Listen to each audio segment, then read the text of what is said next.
Dialah Allah, zat yang menciptakan kehidupan dan kematian di dunia. Untuk apa? Liyabluwakum, untuk menguji kalian. Jadi keberadaan kita semua di dunia, manusia di dunia, dan juga anak-anakku semuanya, Bapak Ibu sekalian dan juga anak-anakku semuanya, kita semua di dunia itu hakikatnya untuk menjalani apa? Ujian. Menjalani apa? Ujian. Sepanjang kita masih ada di dunia, maka hakikatnya kita ini menjalani ujian. Untuk apa itu? Liyabluwakum ayyukum ahsanu amala. Siapa di antara manusia yang menjalani kehidupan di dunia ini, menjalani ujian kehidupan di dunia ini yang berhasil. Berhasilnya seperti apa? Ayyukum ahsanu amala. Disebut berhasil ketika dia mempersembahkan amal yang terbaik. Jadi ukurannya adalah ahsanu amala. Setelah yang pertama dan kedua menjadi syarat utama tadi, bertakwa kepada Allah, kemudian apa? Apa nak yang kedua? Kejujuran, sidik dan amanah. Nah, ukuran yang ketiga adalah disebut berhasil dalam menjalani kehidupan atau ujian itu kalau berhasil mempersembahkan ahsanu amala. Amal yang terbaik. Nah, amal yang terbaik ini kemudian harus ada bungkusnya, ada kemasannya.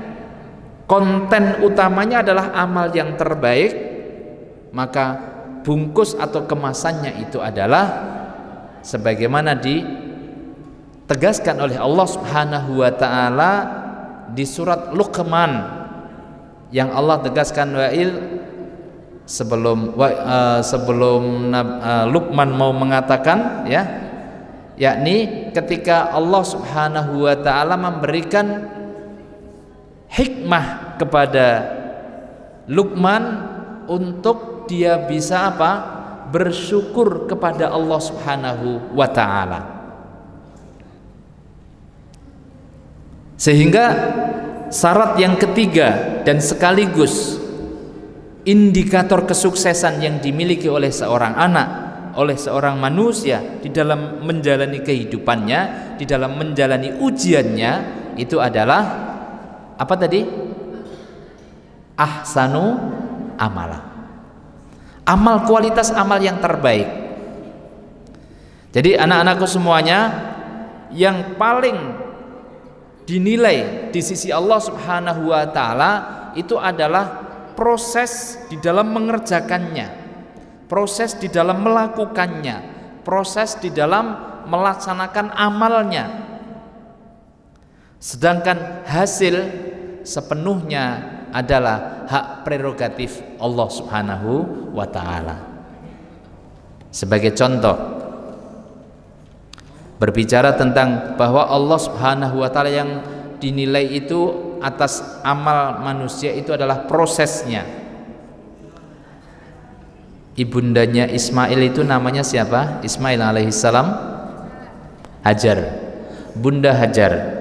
Saat Bunda Hajar bersama dengan Ismail kecil yang baru lahir dibawa oleh Nabi Ibrahim alaihissalam, ditaruh di dekat Baitul Haram, yang Ka'bah belum waktu itu habis kena banjir sehingga tidak kelihatan, hanya ada pondasinya saja tapi belum terbangun, sehingga tempat tersebut adalah tempat yang gersang, tidak ada tumbuhan, tidak ada air, tidak ada orang yang tinggal di sana dan seterusnya. Nah, di tempat atau di lembah yang gersang tersebut ditinggallah Bunda Hajar bersama dengan Ismail alaihis salam. Waktu itu hanya membawa bekal untuk cukup 2 hari saja. Maka ketika kemudian sudah 1 hari, bekalnya termasuk khususnya air itu sudah mau habis. Bapak Ibu bisa membayangkan ketika kemudian di lembah yang gersang bekalnya sudah mau habis, maka kira-kira kalau sebagai ibu waktu itu menjadi Bunda Hajar, apa yang dilakukan? Tentu segera berusaha untuk mencari bekal tambahan agar nanti sudah tidak sampai kehabisan. Dan seperti itulah yang dilakukan oleh Bunda Hajar. Bunda Hajar kemudian melakukan apa, Bu? Pak? Mencari sumber-sumber air. Kemana mencarinya? Lari kemudian ke Bukit Sofa. Dari Bukit Sofa dilihat, ternyata di atas Bukit Sofa nggak ada. Lantas kemudian agak dari jauh sepertinya ada, walaupun ternyata fata morgana, yakni di Bukit Marwa. Larilah beliau, turun dari Bukit Sofa sampai ke Marwa. Di Marwa ternyata juga tidak ada sumber air. Setelah itu kemudian turun lagi. Sampai berapa kali? Sampai berapa kali? 7 kali. 7 kali itu lari dari mana ke mana? Dari Sofa ke Marwa. Terus Marwa ke Sofa. Dari Sofa ke Marwa dihitung berapa? Dihitung 1 ya. Dari Marwa ke Sofa 2. Sofa ke Marwa lagi 3, dan begitu seterusnya. Jadi ngitungnya seperti itu, bukan dari Sofa ke Marwa, Marwa ke Sofa baru 1, enggak ya. Itu nanti terlalu soleh ya. Terlalu soleh dan salah akhirnya ya. Kalau yang benar, yang solih dan benar itu adalah ngitungnya tadi 1, 2, 3 ya. Sampai 7 kali. Ketika kemudian Bunda Hajar itu bersa'i, itu nama apa, terjemahan dari sa'i. Sa'i itu berasal dari kata sa'yun. Sa'yun itu maksudnya adalah berusaha bersungguh-sungguh. Berarti Bunda Hajar itu melakukan usaha yang sungguh-sungguh, yang bisa kita sebut sebagai ahsanu amala. Jadi Bunda Hajar melakukan amal yang terbaik, tapi kemudian ternyata yang dicari oleh Bunda Hajar tadi apa, Bu? Pak? Sumber air. Dapatnya ternyata di mana sumber airnya? Keluarnya sumber air itu bukan di tempat Bunda Hajar lari-lari tadi. Ternyata keluar airnya itu di bawah kakinya Ismail alaihissalam yang di dekat Ka'bah. Nah, peristiwa besar ini bahkan kemudian diabadikan oleh Allah Subhanahu wa taala, yang kemudian menjadi rukun dalam haji dan umroh itu sumber air zam-zamnya atau lari sa'inya, Bu. Yang menjadi rukun apanya? Sa'inya, lari-lari dari Sofa ke Marwa. Hal ini menegaskan sekaligus kepada kita pelajaran dan ilmu serta hikmah yang paling mulia dari siapapun yang ingin berhasil di dalam kehidupannya, berhasil di dalam menjalani ujiannya di sisi Allah Subhanahu wa taala, adalah dengan mewujudkan ahsanu amala, amal yang terbaik.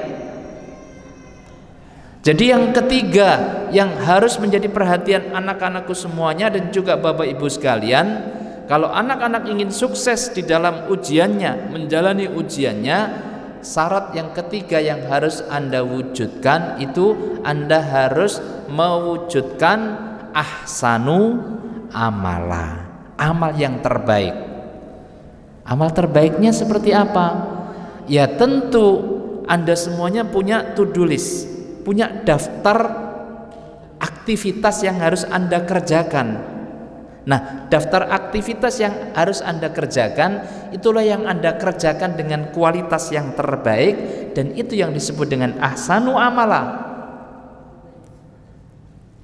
Pelajaran yang di UN kan berapa? Anak-anak ada berapa pelajaran? Berapa? 4. Tahu semua ya? Sudah dikuasai semuanya?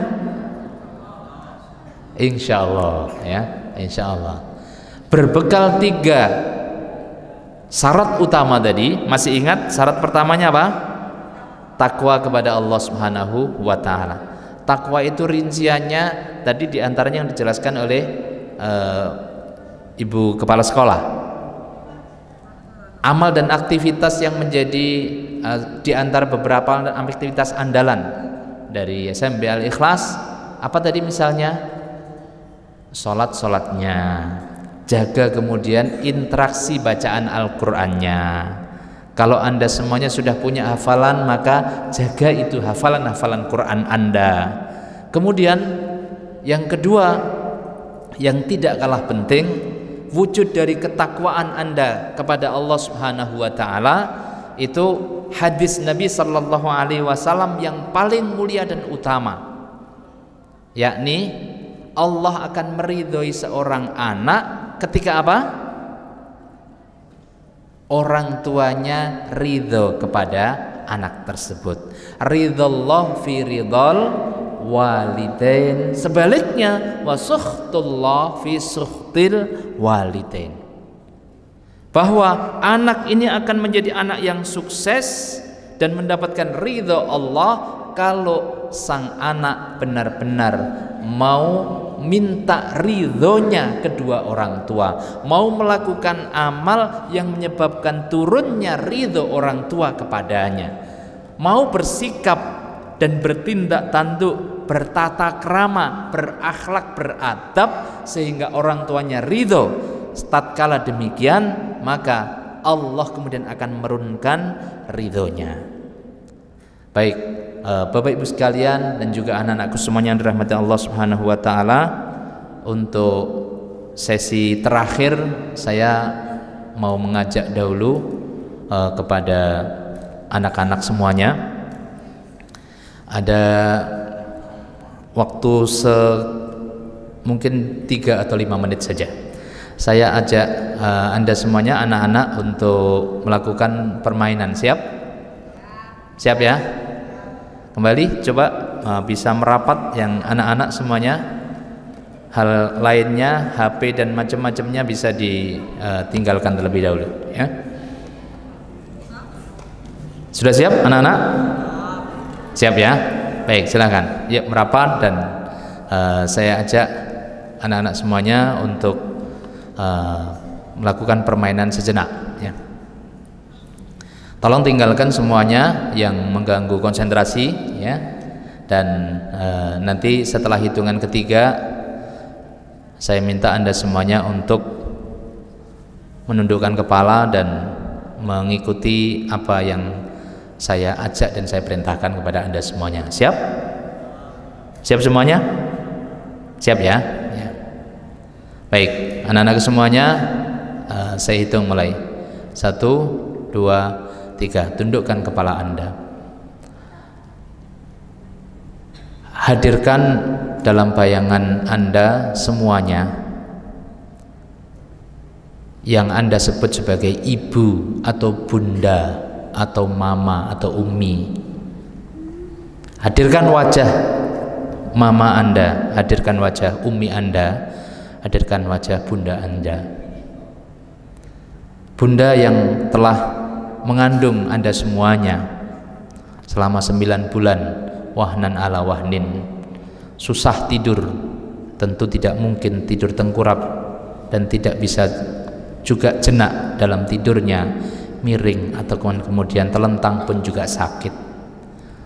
Saat kemudian mengandung kalian semuanya, bunda yang rela untuk darahnya Anda sedot sepanjang Anda semuanya di dalam rahim bunda kalian semuanya. Bunda yang rela untuk bersusah payah dalam rangka menyelamatkan Anda semuanya. Bunda yang selama 9 bulan telah rela untuk mengorbankan semua istirahat tenangnya hanya untuk keselamatan Anda semuanya. Anak-anakku semuanya, hadirkan wajah bunda kalian semua, mama, umi, dan apapun sebutan Anda, ibu dan sebagainya. Di saat Anda lahir, itulah jihad bunda Anda semuanya. Nyawa dipertaruhkan. Dan untuk itulah ditegaskan oleh Nabi Sallallahu Alaihi Wasallam bahwa bunda Anda itu sekelas dengan mujahid fisabilillah.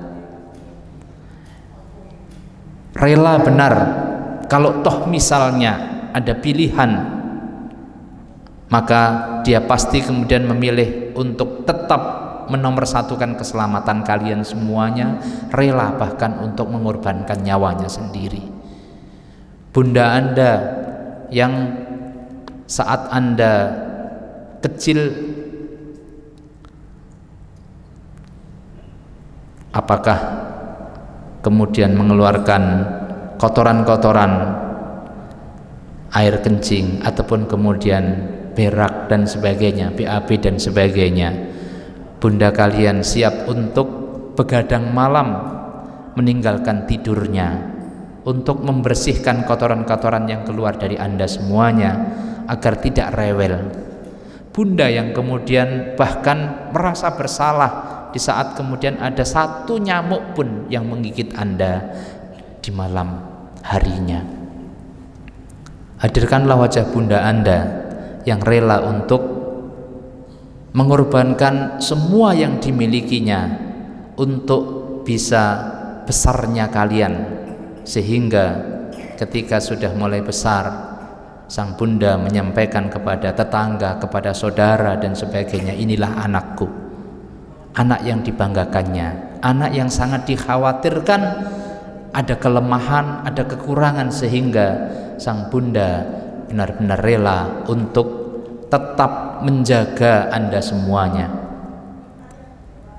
Semoga juga Anda masih ingat di saat pertama kali Anda masuk, apakah TK atau yang sebelumnya, pendidikan awal Anda, ada seorang yang Anda sebut adalah pahlawan Anda, dan itu Anda memanggilnya ayah, abi, atau kemudian bapak dan sebutan-sebutan lainnya. Manusia yang luar biasa berjasa kepada Anda itu mengantarkan Anda ke tempat sekolah Anda.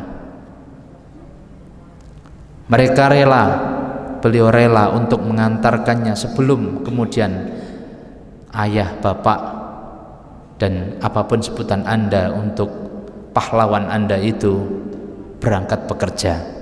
Mereka semuanya rela untuk bekerja mencari nafkah. Bisa jadi pada kondisi-kondisi tertentu, mungkin untuk kebutuhan sekolah Anda, orang tua Anda harus misalnya rela untuk merendahkan diri, berhutang, atau kemudian melakukan pekerjaan-pekerjaan yang bisa jadi mungkin dihina orang dan sebagainya, tetapi dalam rangka mendapatkan rezeki yang halal untuk kebutuhan sekolah Anda, untuk bisa memiliki sepatu sebagaimana kawan-kawan Anda semuanya, untuk memiliki tas, untuk memiliki buku, dan untuk memiliki seragam dan sebagainya. Ayah, bapak, dan apapun sebutan Anda kepada pahlawan Anda itu rela untuk mengorbankan segalanya, termasuk harga diri, agar mendapatkan rezeki yang halal untuk bisa memenuhi kebutuhan Anda. Anak-anakku semuanya, semoga juga Anda masih ingat ketika kemudian Anda mulai masuk SD. Pada waktu itu tentu lebih banyak lagi kebutuhannya, dan pada waktu itu bisa jadi Anda mungkin malam harinya ketika pulang masih rewel dan sebagainya. Ayah dan bunda Anda semuanya rela untuk sekali lagi berkorban segalanya untuk keberhasilan Anda semuanya. Lantas kemudian Anda ingat, coba Anda ingat pengorbanan dari ayah dan bunda yang tentu tidak bisa Anda bayar dengan apapun itu. Bahkan walaupun Anda kemudian sebagaimana seorang yang sangat mulia yang disebutkan oleh Nabi Sallallahu Alaihi Wasallam bisa menghajikan ibundanya dengan menggendong dari Yaman sampai ke Masjidil Haram pun, kata Nabi Sallallahu Alaihi Wasallam, yang demikian itu tidak bisa membayar apa yang telah dikorbankan oleh bunda Anda, oleh ayah Anda. Tetapi anak-anakku semuanya, coba Anda hitung berapa kali Anda menolak perintah-perintah dari ayah dan bunda. Coba Anda hitung ketika kemudian Anda semuanya seringkali mengabaikan apa yang dituturkannya, apa yang dinasihatkannya. Bahkan coba Anda bayangkan berapa kali kadang-kadang Anda membentak ayah dan bunda Anda. yang itu luar biasa dilarang oleh Allah Subhanahu wa taala, bahkan mengatakan wala taqul lahuma uff. Mengatakan uff saja itu dilarang oleh Allah Subhanahu wa taala. Namun anak-anakku semuanya, berapa kali Anda kemudian mengatakannya lebih dari sekedar kata uff yang itu sudah dilarang oleh Allah Subhanahu wa taala. Anak-anakku semuanya, mereka berdua itu adalah pintu-pintu surga bagi kalian semuanya. Dan saat ini ketika kemudian Allah masih menganugerahkan kepada kalian semuanya ayah dan bunda yang masih bisa menyertai Anda, menyiapkan sarapan Anda ketika untuk berangkat sekolah, dan kemudian menyambut kedatangan Anda waktu pulang dari sekolah Anda, maka manfaatkan keberadaan beliau untuk keberhasilan dan kesuksesan Anda semuanya. Sukses di dalam menjalani ujian-ujian ilmu pengetahuan dan sekolah-sekolah Anda, sukses di dalam menjalani masa depan kehidupan Anda, dan sukses untuk bisa mendapatkan keberkahan dari Allah di dunia dan juga di akhirat. Anak-anakku semuanya, mumpung belum terjadi, mungkin yang saat ini Anda masih Allah anugerahkan lengkap ayah dan bunda Anda. Sebelum kemudian terjadi Anda pulang dari sekolah, ternyata sudah tidak ada lagi yang menyambut, oh anakku, alhamdulillah engkau telah pulang. Justru kemudian disambut oleh banyaknya tamu di rumah Anda semuanya. Ada tetangga, ada saudara, yang berkumpul banyak orang. Dan kemudian saat Anda pulang sekolah, ternyata ada bendera putih di sana. Kemudian Anda menerobos masuk ke rumah Anda, ternyata yang menyambut adalah orang yang selama ini langsung menyambut ramah kepadamu, menyambutnya dengan dingin dan kaku, yang sudah terbujur, yang bahkan mungkin sudah dimandikan dan sudah dikafani. Sudah tidak sempat lagi bagi Anda untuk mendengarkan nasihat-nasihatnya yang seringkali kemudian Anda abaikan, dan itu kemudian Anda rasakan mulai rindu untuk mendapatkan nasihat-nasihatnya, tetapi beliaunya sudah mendahului Anda. Saat kemudian kondisi sudah seperti itu, maka penyesalan demi penyesalan yang Anda rasakan, pecah tangisan Anda, namun tangisan Anda tak seberapa berharga ketika Anda tidak segera memperbaiki diri Anda sendiri. Anak-anakku semuanya, mumpung itu belum terjadi, maka keberadaan ayah dan bunda Anda adalah pintu-pintu surga, kunci-kunci keberhasilan yang disediakan oleh Allah di dalam kehidupan rumah Anda, di dekat Anda, di hadapan Anda. Manfaatkan dengan sungguh-sungguh untuk menjadi kunci keberhasilan dengan cara mencari dan meminta ridho dari keduanya, bunda dan juga ayah Anda semuanya. Anak-anakku semuanya, saya minta tetap dengan khusyuk Anda semuanya menjawab pertanyaan saya dari hati. Siapkah Anda semuanya untuk mendapatkan kesuksesan dalam ujian dan kehidupan Anda dengan cara, dengan sarana Anda bersungguh-sungguh untuk minta ridho dari kedua orang tua Anda? Siap? Saya minta Anda semuanya menjawab dari hati dan lisan Anda untuk menjawab pertanyaan saya. Siapkah Anda semuanya untuk bisa mendapatkan kesuksesan dalam menjalani ujian Anda yang di depan ini segera Anda lakukan, dan sukses dalam kehidupan Anda dengan cara meminta ridho kepada kedua orang tua Anda? Siap? Katakan dengan hati dan lisan Anda dengan sungguh-sungguh. Siap?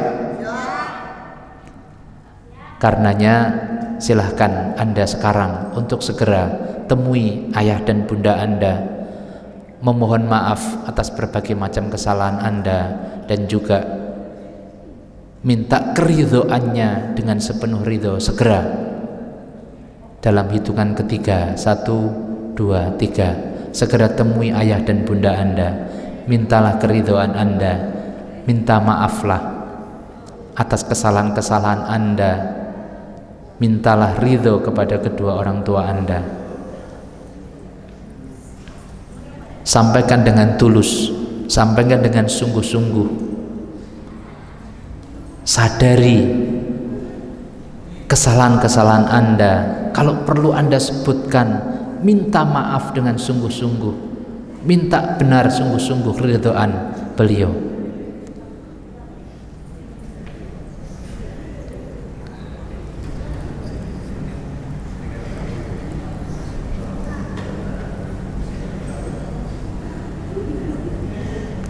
Sampaikan kepada beliau, ayah, bunda, begitu banyak kesalahan Ananda, begitu banyak kesalahan saya minta maaf atas kesalahan saya ini dan itu, ini dan itu. Hanya ridho dari engkau, wahai bunda, wahai ayah, yang akan bisa menurunkan ridho Allah Subhanahu wa ta'ala kepada Ananda. Kalau sudah, silahkan kembali. Baik Bapak Ibu sekalian yang dirahmati Allah Subhanahu wa ta'ala dan juga anak-anak semuanya, itulah 3 syarat utama untuk bisa menghadirkan anak-anak yang sukses, di mana di balik anak-anak sukses, di sanalah ada orang tua hebat, dan orang tua yang hebat adalah orang tua yang sebagaimana disebutkan oleh Allah Subhanahu wa ta'ala, benar-benar menyiapkan anak dan keturunan serta generasinya menjadi generasi yang kuat. Dengan cara apa? Membekali dengan bekal yang pertama apa, Bu? Pak? Takwa kepada Allah Subhanahu wa ta'ala. Takwa, takwa dan takwa. At-taqwa hahuna, takwa itu letaknya di dalam kalbu, di dalam hati. Dari hati itu kemudian tumbuh subur nanti di dalam pikiran, memenuhi perasaan, dan kemudian memenuhi seluruh saraf-saraf kehidupan Anda dan anak-anak Anda semuanya. Kemudian yang kedua, wal yaqulu qaulan sadida, tanamkan kejujuran. Bapak Ibu sekalian tentu harus menjadi teladan dalam bab kejujuran. Apapun yang dia katakan, yang Bapak Ibu sekalian katakan kepada anak, nomor 1 kan kejujuran. Kalau janji juga kepada anak, maka mencobalah, bersungguh-sungguhlah untuk memenuhinya. Kalau menyampaikan sesuatu, katakan yang benar, katakan yang baik, katakan dengan jujur, dengan sebaik-baiknya. Dan hendaknya yang selalu kita wariskan kepada anak-anak kita adalah kejujuran, karena itu prasyarat utama keberhasilan bagi anak dalam menjalani ujian di sekolahnya, ujian di dalam kehidupannya, dan masa depannya. Nanti menjadi apapun anak-anak kita di masa depan, ketika kejujuran itu menjadi karakter yang telah melekat di dalam dirinya, itu kunci utama dan pertama keberhasilan, sebagaimana diajarkan dan langsung dipraktekkan oleh Rasulullah Muhammad sallallahu alaihi wasallam. Dan yang terakhir adalah hendaklah yang ditampilkan ahsanu amala, dan jangan lupa bungkusnya itu adalah, atau kemasan utamanya itu adalah syukur kepada Allah Subhanahu wa ta'ala. Itulah yang menjadikan Umar bin Khattab sampai penasaran dengan seseorang yang berdoa kepada Allah dengan doanya, Allahumma ja'alni minal qalil, ya Allah jadikan aku menjadi golongan yang sedikit. Umar kemudian bertanya, loh saudara, mengapa engkau berdoa dengan menjadi orang yang sedikit? Padahal biasanya saya hendaknya jadikan kami menjadi golongan yang banyak begitu. Tetapi ini jadikan aku menjadi golongan yang sedikit. Ternyata orang yang berdoa ini kemudian mengatakan kepada Umar bin Khattab, wahai Amirul Mukminin, bukankah Allah berfirman bahwa wa qalilum min ibadiyas syakur, dan sedikit dari golongan hamba-hambaku yang bersyukur. Maka sesungguhnya dia itu ingin berdoa kepada Allah agar dijadikan sebagai hamba yang bersyukur. Sehingga kemasan yang ketiga, ahsanu amala, amal yang terbaik yang harus dihadirkan itu harus dibungkus atau dikemas dengan sebagai bentuk rasa syukur kita kepada Allah Subhanahu wa ta'ala. Bersyukurnya orang tua kepada Allah atas hadirnya anak, maka wahai anakku, engkau adalah hadiah Allah yang terbaik. Cara bersyukurnya dengan apa? Dengan melakukan pendidikan yang terbaik kepada anak-anak kita. Pun demikian anak-anak juga harus bersyukur kepada Allah. Bersyukurnya bagaimana? Dengan mensyukuri Anda semuanya masih Allah pertemukan dengan orang tua Anda semuanya. Nah, kalau anak sudah bersyukur bertemu dengan orang tua yang bersyukur, maka ingatlah janji Allah, wa in ta'adzana rabbukum la in syakartum la azidannakum. Barang siapa yang bersyukur, maka pasti jaminan Allah akan ditambah-tambah nikmat Allah atas kita semuanya. Sehingga kalau ketiga unsur syarat utama keberhasilan tadi kita laksanakan dan dibungkus semuanya dengan rasa syukur kepada Allah Subhanahu wa ta'ala, kita berharap kita semuanya, anak-anak dan juga Bapak Ibu sekalian, kemudian ditambah-tambahlah kenikmatannya oleh Allah Subhanahu wa ta'ala. Baik, Bapak Ibu sekalian yang dirahmati Allah, sudah cukup kiranya waktu yang disediakan untuk saya. Semoga apa yang kita bahas pada pertemuan di malam hari ini dimudahkan oleh Allah Subhanahu wa ta'ala untuk bisa kita fahami, dimudahkan oleh Allah untuk kita bisa tancapkan di dalam kalbu, di dalam pikiran dan perasaan kita, dimudahkan oleh Allah untuk melaksanakan dan mengamalkan dalam kehidupan kita sehari-hari. Dengan begitu kita berharap semua apa yang kita dapatkan menjadi penuh berkah dari Allah Subhanahu wa ta'ala, menjadikan berkah bagi kehidupan Bapak Ibu sekalian dan anak-anak kita, menjadikan mereka semuanya, anak-anak kita, sukses di dalam menjalani ujian-ujiannya dan juga menjalani masa depan kehidupannya di dunia dan di akhirat. Puncaknya Allah panggil kita semuanya, semoga nanti dalam kondisi husnul khotimah, berhasil dalam kehidupan di akhirat, diselamatkan dari neraka dan kemudian dimasukkan bersama-sama di surga Allah Subhanahu wa ta'ala. Amin Allahumma amin. Demikian kurang lebihnya mohon maaf. Aqulu qouli hadza wa astaghfirullahi wa lakum. Billahi taufiq wal hidayah war ridha wal inayah. Wassalamu alaikum warahmatullahi wabarakatuh.